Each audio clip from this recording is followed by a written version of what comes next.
Sam Haddonfield is 150 miles away from here. Now, for God's sakes, he can't drive a car. He was doing very well last night. Maybe someone around here gave him lessons. Bienvenue sur Watch Mojo! Aujourd'hui, nous vous présentons notre top 10 des erreurs de films d'horreur repérées par les fans. There's a formula to it. A very simple formula! Pour cette liste, nous allons examiner les gaffes subtiles de production, les erreurs de continuité et les sauts de logique dans les films d'horreur qui ont été laissés dans la version finale. Ces erreurs ne rendent pas nécessairement les films mauvais, mais il est amusant de les signaler. Il y aura des spoilers. Vous connaissez d'autres gaffes notoires? Décrivez-les dans les commentaires. Numéro 10. Le corps mal placé dans Jeepers Creepers. Dans ce film de créatures du début du siècle, les frères et sœurs Darry et Trish font un voyage en voiture lorsqu'ils aperçoivent une grande et imposante silhouette qui se débarrasse d'un corps dans un tuyau d'égout. What the hell was he doing? He dumped something down that pipe. Wrapped in a sheet. Wrapped and roped in a sheet. Wrapped and roped in a sheet with red stains on it. Après avoir été poursuivi par le Creeper, le duo décide de faire demi-tour pour voir s'ils peuvent aider. Mauvaise décision. You know the part in scary movies where somebody does something really stupid and everybody hates them for it? This is it. Trish tente de faire descendre Darry dans le tuyau, mais sa prise défaillante le fait glisser jusqu'en bas. Et là, Darry trouve la cachette du Creeper, y compris sa victime encore en vie. I found her body. You what? I found her.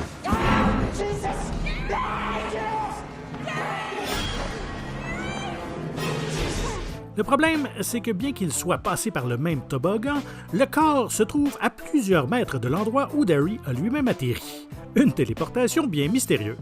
Get out to the road, fly down anyone you see, tell them to get the cops out of here right away. Numéro 9. Les pantoufles miraculeuses dans The Evil Dead. Cheryl ne passe déjà pas une bonne nuit avant que cette erreur de continuité n'entre en jeu. Enquêtant sur un bruit étrange, elle sort dans ses mocassins et se retrouve assaillie par des arbres et des lianes possédés par les démons.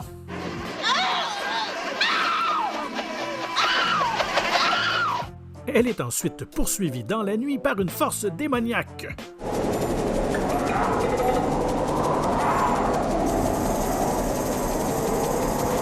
Miraculeusement, elle réussit à retourner à la cabane.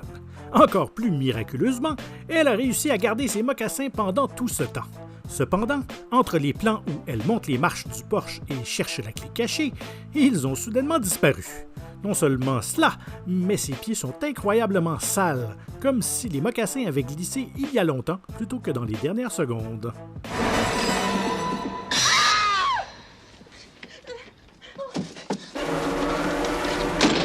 Notre numéro 8, les genouillères dans Massacre à la tronçonneuse, la nouvelle génération. Quand on attire des stars aussi prometteuses que Renée Zellweger et Matthew McConaughey, futurs lauréats des Oscars, il faut s'assurer de bien les protéger. What are you gonna do? Shoot me? Yeah. If you try something. What if I do this? Dans le film, la Jenny de Zellweger et ses amis sont bloqués au milieu de nulle part après leur bal de fin d'année. Et bien sûr, ils sont poursuivis par Leatherface, notre maniaque préféré.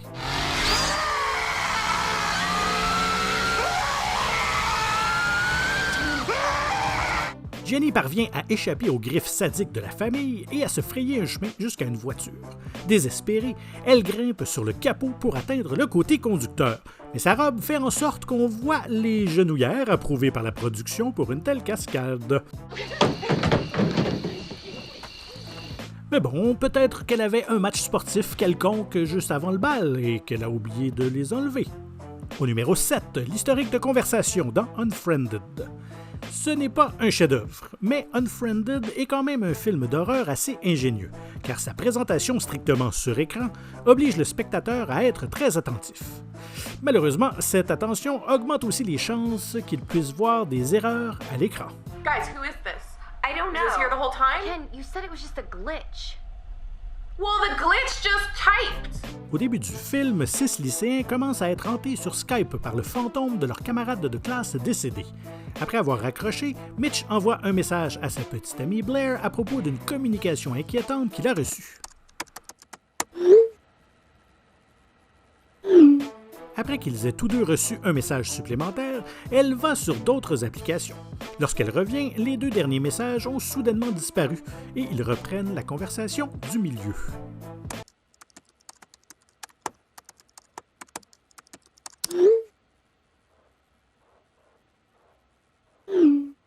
Oui, j'aimerais bien que ça soit aussi facile de supprimer des textes après les avoir envoyés dans la vraie vie. Numéro 6. Mauvais mannequin dans Destination Finale 2. Compte tenu de tous les décès horribles survenus dans cette franchise, nous ne pouvons pas reprocher à la production de privilégier la sécurité. Mais peut-être qu'ils auraient pu rendre certaines des morts plus convaincantes. How did they expect me to... Would you rather just have the laughing gas? Yeah. Gene, I'm gonna need you in here. Dans le 2e film, Tim a le pire rendez-vous chez le dentiste possible et imaginable lorsque des pigeons errants ont failli l'étouffer. Heureusement, il est sauvé, mais ce qui se passe ensuite pourrait lui faire regretter de ne pas l'avoir été. Après que Tim ait fait fuir les pigeons à l'extérieur, les oiseaux distraient un ouvrier, faisant tomber une vitre sur sa tête.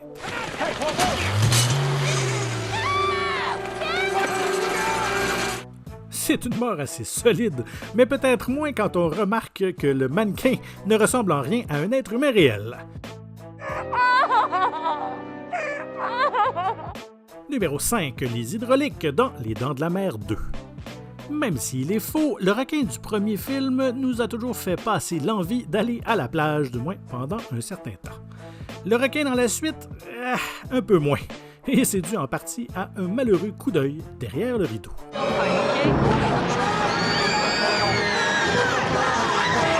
Les nombreux problèmes mécaniques avec le requin du premier film ont obligé Spielberg à cacher la bête le plus possible, créant ainsi un suspense encore plus intense.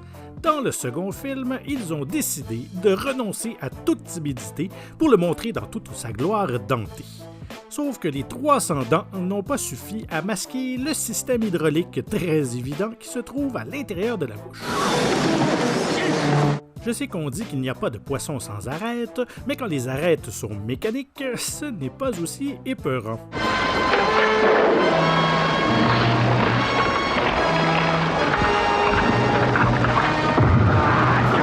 Numéro 4. Mauvaise défibrillation dans The Thing. Dans la foulée du premier Dents de la Mer, The Thing est un chef-d'œuvre de l'horreur avec des créatures pratiques de très haut niveau. Cependant, ce côté pratique peut créer quelques difficultés de réalisation. Not breathing. One time, Doc. Get him in here and bring the others. Alors que la méfiance s'installe au sein du groupe, Norris semble avoir une crise cardiaque.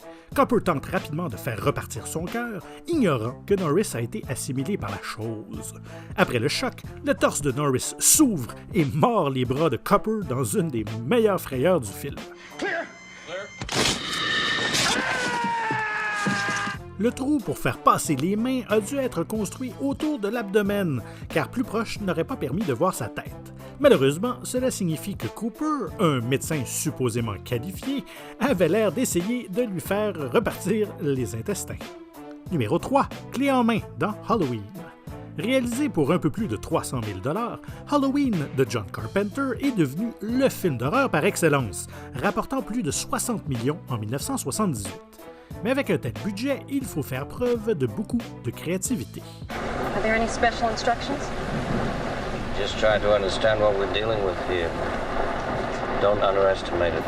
Dans leur première scène, le docteur Samuel Loomis et Marion Chambers arrivent au sanatorium pour récupérer Michael Myers en vue d'une audience au tribunal. Cependant, ils trouvent les patients en liberté et Michael attaque la voiture, ce qui fait sursauter Marion.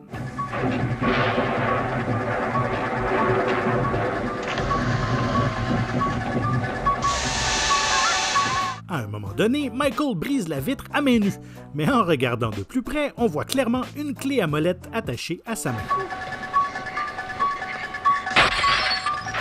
C'était une excellente façon de montrer la force du méchant, mais ce contournement budgétaire n'a pas échappé aux fans avisés. He's gone from here. The evil is gone. Notre numéro 2, un coup de main, dans Scream. En parlant de main, en voici une qui ne devait absolument pas être vue. Oh! What do we have behind door number 3, Sydney? Daddy! Whoa, hold it. That's enough. Guess we won't be needing this anymore.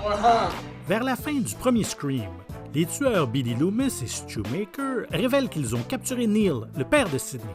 Cette dernière parvient néanmoins à le libérer et à se cacher avec lui dans un placard. Are you alone in the house? Bitch! You bitch! Après que Sidney ait nargué et finalement éliminé les tueurs, Neil, toujours ligoté, émerge du placard pour une dernière frayeur, provoquant la chute de tout un tas d'objets. Dad. Cependant, on peut aussi voir la main d'un accessoiriste qui pousse les objets dans le plan, à moins que ce ne soit un troisième tueur qui a été éliminé au montage. Now who's doing that? Could that be the mystery guest waiting in the wings? Nous voici arrivés au moment que vous attendiez tous, quand je vous demande de vous abonner à WatchMojo français si ce n'est pas déjà fait, et de cliquer sur la cloche pour être averti de toute la sortie de nos dernières vidéos. Si vous avez apprécié celle-ci, un petit coup de pouce vers le haut serait apprécié. Et notre numéro 1, un hôtel surprenant dans Shining. Est-ce une erreur si elle a été mise là exprès? On parle de Stanley Kubrick ici, alors probablement que c'est voulu et même recherché. Has Tony ever told you anything about this place? About the Overlook Hotel? I don't know. Nous savons tous qu'il y a quelque chose qui cloche avec l'hôtel dans ce film. Une partie de son caractère sinistre peut en fait être attribuée aux incohérences délibérées du décor construit.